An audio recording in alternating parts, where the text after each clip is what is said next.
Fin ce jeudi 2 avril 2024 à Isuro de l'atelier de dissémination du rapport ITIE-RDC exercice 2020-21 et ses compléments dans la province du Haut-Tuélé. Planifié pour 3 jours à l'hôtel Bomokandi dans la salle polyvalente, cet atelier s'est déroulé en bonne et due forme. Le premier jour, il était question d'exposer les objectifs et les ententes de l'ITIE-RDC. Le deuxième jour, les participants ont bénéficié de l'éclaircissement sur la production de l'or, l'étain et le cobalt dans les industries extractives. Le jeudi 2 avril, c'était l'exposé consacré à la synthèse des données détaillées par province et spécialement celle de la province du Haut-Tuélé. Cette phase s'est clôturée par une séance d'échange entre l'orateur et les participants avant de se séparer. Au finish, M.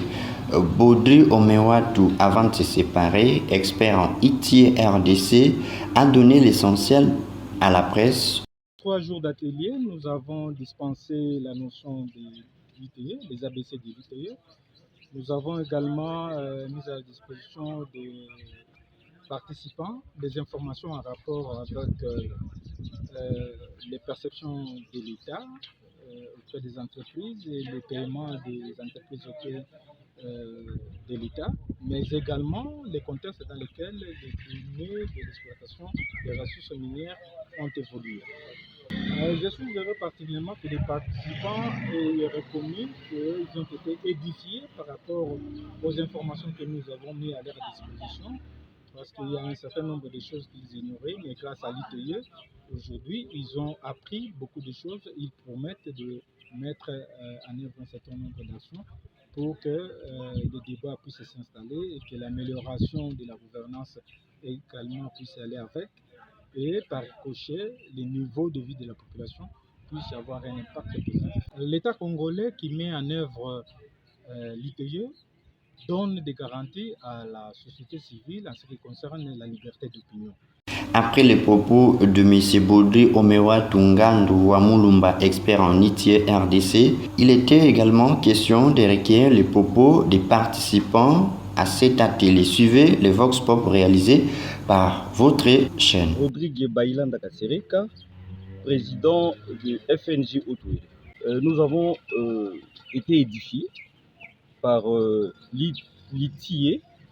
Nous avons appris de la situation et de l'évolution de notre pays en général et de notre province en particulier. Et nous avons pris bonne note. C'est Richard Ali Langouaï, ministre adjoint de la commune de Kopa. La recommandation est que, oui, nous avons trouvé une équipe qui nous a dit que non, l'ITIE n'est pas représenté partout dans des sites miniers de la République démocratique du Congo. Alors, comme ce n'est pas encore représenté, mais l'ITIE est géré par la Banque mondiale. Nous demanderons aussi à ce que l'ITIE soit présenté dans notre province du Haut-Tuélé. Je suis Maître Charles Kalimba. Je suis coordonnatrice provinciale de la Commission nationale des droits de l'homme en province du Haut-Tuélé. Ce que moi je recommande, l'information que j'ai ici au niveau de notre province, c'est qu'on n'a pas encore implanté les bureaux qui peuvent s'occuper des ITIE. Sinon, l'information que nous avons ici, il y a l'ITIE RDC au niveau de la ville de Kinshasa et de Lubumbashi. Alors, je me demande pourquoi n'est pas implanté l'un des bureaux aussi au niveau de notre province, de manière à ce que celui qui sera comme représentant puisse également bien faire les suivis et chercher comment expédier les données qu'il va recevoir auprès des entreprises extractives et au niveau de Kinshasa. C'est Pascal Menapoli Tiranendis, je suis le président provincial des étudiants du Haut-Tuélé. J'ai été complètement tout d'accord avec cet atelier parce que, au moins, je peux dire que c'est la première fois de participer à de tels ateliers qui concernent surtout les secteurs miniers.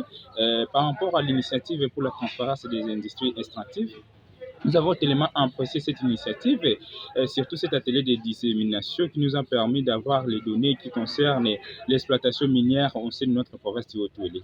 Là, je ne peux pas encore affirmer parce que nous sommes des intellectuels, nous devons procéder par une analyse critique, c'est-à-dire que nous allons remettre d'abord en question toutes les données que nous avons présentées et puis nous allons essayer aussi de faire des recherches au niveau des différents services et entités qui se trouvent aussi au sein de notre province pour essayer un peu de faire une analyse comparative si ces données-là sont fiables ou pas. Au nom de M. Boni Mongala qui m'accompagne pour ce travail, il est du COREF de la Banque mondiale. Au nom du coordonnateur national de l'ITI, M. Jean Kanibé, je vous dis au revoir et à la prochaine. Merci.